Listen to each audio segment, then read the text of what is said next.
Hello, it's the Silly Moustache here. I have been asked by a number of my lovely YouTube viewers about how I prefer for a gig or concert, whatever. And so I've made a few notes, and I hope that these might be helpful for you. I'd like to specifically thank Anne Regal and Raul Rich for these suggestions. So I've been a semi-pro amateur singer, songwriter, player, bluegrass sideman for many decades, and also I've been privileged as a concert goer to see some of the great and the good and the famous, and sometimes the famous and not quite so good. Please, my apologies for the brainstorm that happens to be going on at the moment. It's about the fourth time I've tried to start it in this. So I rarely play to audiences over 200, and mostly it's less than 100. I don't do rowdy pubs anymore. Tried that, didn't like it. So some benchmark concepts. First of all, know where your venue is.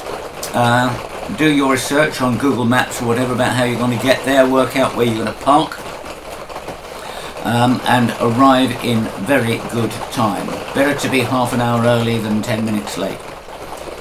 Know in advance how long you'll be required to play for. Let's say it's a full concert, which I would say would be 2 45-minute spots. That's 90 minutes. I always plan for 5 minutes per song, so that's 18 songs. They're not that many. It includes the extra one, by the way, and the MC comes on and says, "Oh, wasn't that great, everybody, blah, blah, blah, would you like another one, blah, blah, blah," and that's included in the set, really.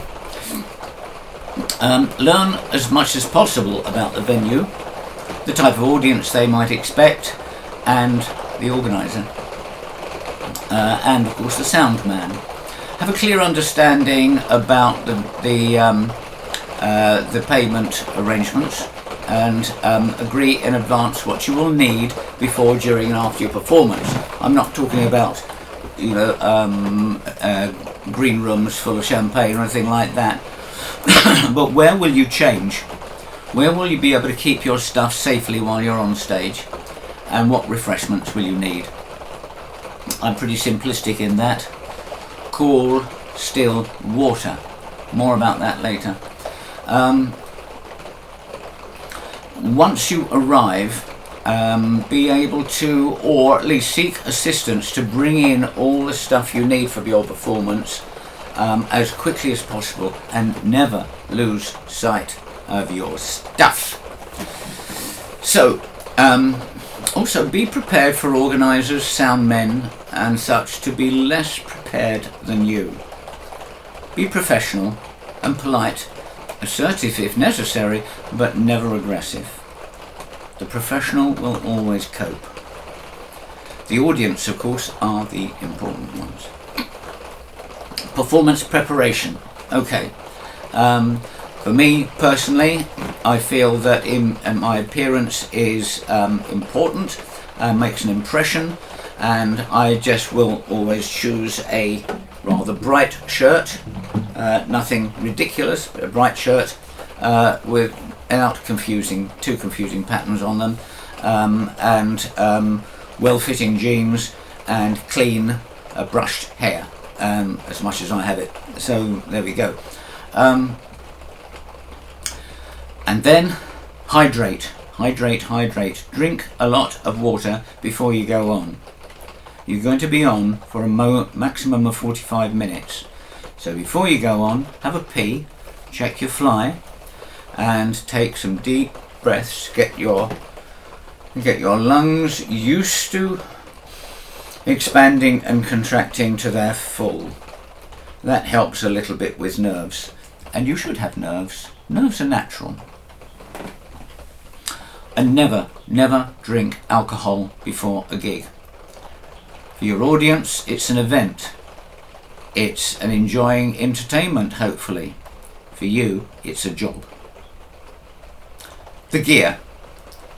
The instruments that you take should be the last things on stage. after all the mic stands and the cables and things have been slung around and everything, and the first things to be put back in cases after the gig. I like to place my instruments on stage about 10 minutes before, when everything's sorted out, to allow them to acclimatise to the environment, the temperature and the humidity, etc. like that, and be prepared to check the tuning and check the tuning. I have of course checked that my instruments are still in good condition, and they have fresh strings on and all the accessories that I might need, which basically is one of these with a capo, my picks of choice, and a tuner, and of course my guitar strap, which I keep in the case with the guitar. So I also have a small toolbox for emergencies. I've never broken a string on stage in living memory, but I have a set of spare strings, and I have a small box with some little tools, string changing gear, fuses, leads, screwdrivers, pliers, insulating tape, gaffer tape. They've all been used from one time to another, and a little tiny penknife for cutting the stuff. So right, we're going on now. We're going on stage. You've had a sip, you've got some water on the stage waiting for you. You are young, fit and healthy, and glad to be there. Even if you're not, you pretend. It's showbiz.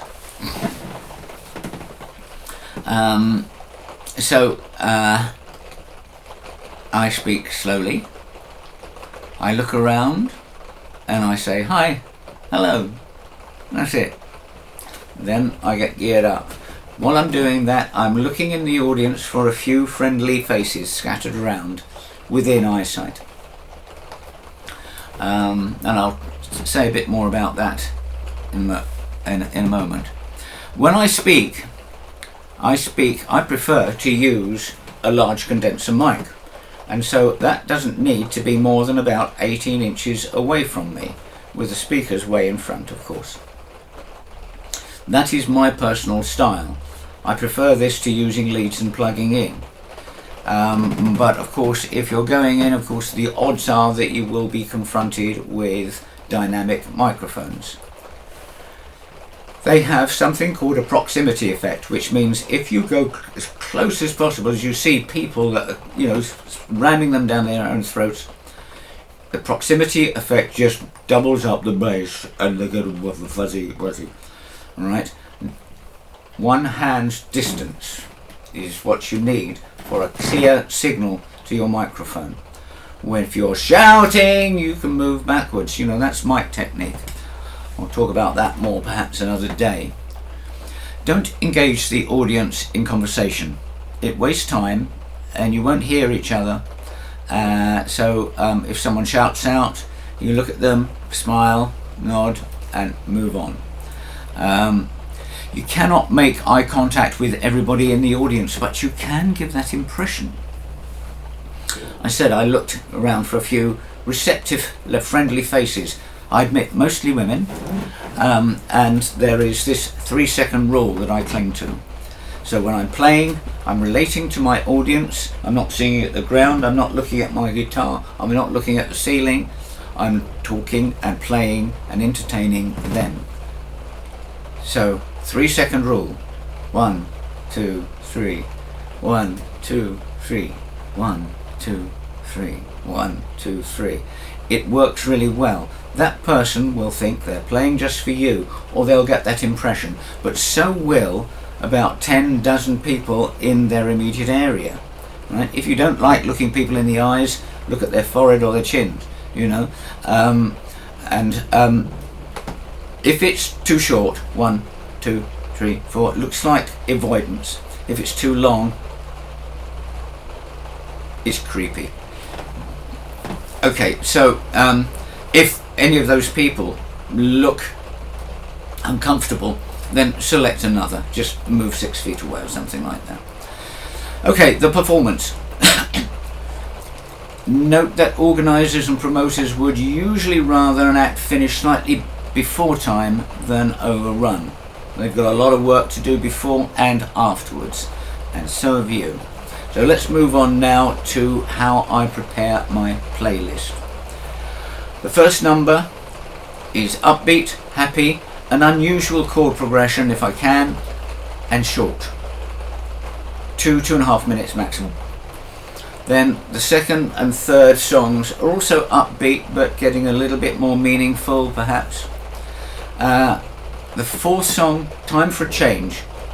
This is where I would normally change from 6 string to a 12 string. It changes the dynamic, gives the audience a bit of a rest, and it's a change of scenery sonically if you like.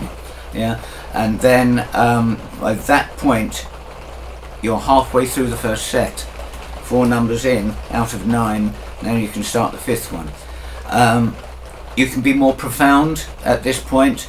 You can maybe tell slightly longer introductions, some very short stories or something like that relates to the song. I have a story for just about every song in my rather large repertoire. I finish the set on an happy song, happy song, so they can go to the break feeling, oh, that was good, la la la la la, right? And I'm joined by my side cat here. So, where am I? You've made me lose my place, Pusscat. Note, for most of us, the interval is not a break. It's meet and greet time, meeting your audience, selling CDs, whatever, and also for preparing your instruments, checking the tuning and playlist for the second half. The pattern for the second playlist is much the same as the first, and I always finish on that high, uppy song. But remember, is it going to be the last song or not? You know, number 17, whatever, MC comes on, give us another one. You can do whatever you like there, but leave them with a profound impression. Of course, the second half is often a bit shorter than the first, because the organisers may delay if people are still busy buying drinks. They want to get that drinks money in, and they need a bit of time to settle. The loadout. Oh, what fun. The loadout. Put your instruments in cases as soon as possible. Put them away, keep them safe. And then everything else that you brought and take with you, your stands, your music stands, your own cables, your own microphones, whatever, change them up. Now people will come up and talk to you. The audience will come up and talk to you, and they think that you've finished. You haven't. Be polite, but don't stop packing. And then check with the organizer and promoter that everybody is happy, and then talk about getting paid. Then have another change. I didn't mention this. I always like to wear a bright shirt, and I often change the shirt in the interval. That's another thing to consider, especially if you're a bit hot and sweaty. And we do get hot and sweaty, and then the loadout and things like that will get caught and possibly a little bit chilled. Be cautious of this. So have a sweater or something like that. Put something warm and dry on for the final bits and pieces and for the drive home. And then you can rejoice on a job well done. But pay attention to the road and don't drink while you drive. And that's about it. So if you have any comments or questions or suggestions about this or about anything else or other videos that you'd like, please let me know in the comments. I always read them and I always try to respond to them, as I have done with this. So if you have been, thanks for watching. Bye.